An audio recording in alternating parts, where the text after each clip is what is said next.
ായിട്ട് മരണത്തെ നേരിടാൻ വേണ്ടി പുൽകാൻ വേണ്ടി കാത്തിരിക്കുമ്പോൾ ഒന്നും ചെയ്തില്ലല്ലോ പടച്ചോനെ, ദുന്യാവിൽ ഇത്രയും സമയം ഉണ്ടായിട്ട് എനിക്ക് നേരം കിട്ടിയില്ലല്ലോ എന്നൊരു വേദന വരരുത്. പഴയ കാലത്ത് അങ്ങനെ വേദന വന്ന ആൾക്കാരുണ്ട്, പക്ഷെ അതൊന്നും പരിഹരിക്കാൻ കഴിഞ്ഞിട്ടില്ല.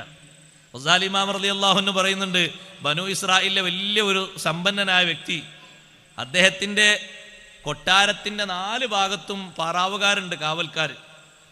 അത്രയും നല്ല സ്ഥാനമാനങ്ങളുള്ള വ്യക്തിയാണ്. പക്ഷേ അദ്ദേഹത്തിനൊരു ഷർത്തുണ്ട്, നിബന്ധന.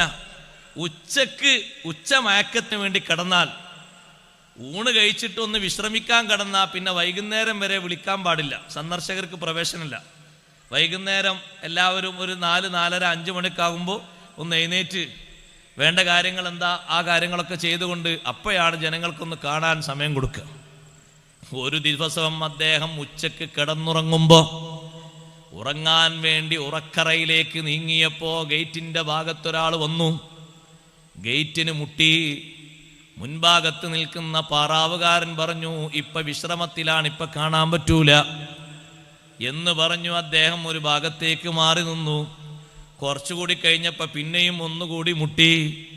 രണ്ടാമതും വന്നിട്ട്, നിന്നോടല്ലേ പറഞ്ഞത് ഇപ്പൊ കാണാൻ പറ്റൂലെന്ന്, വിശ്രമിക്കുന്ന നേരമാണ് എന്ന് പറഞ്ഞു. അപ്പൊ ഒന്നുകൂടി മാറി നിന്നു. മൂന്നാമത് ഊക്കിലൊരു മുട്ടുമുട്ടി.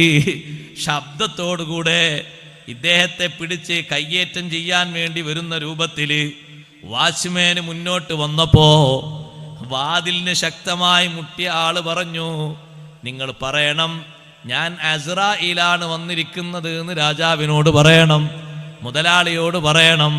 ബനു ഇസ്രായേലിലെ വലിയ സമ്പന്നനോട് പോയിട്ട് പറയാനാ പറയുന്നത്, അസ്രായേല് വാതിൽക്കലെത്തിയിട്ടുണ്ട് എന്ന്.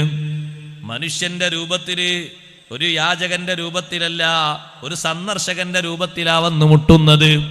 പെട്ടെന്ന് പോയിട്ട് പറഞ്ഞു. 2-3 തവണ ഒരാൾ മുട്ടി.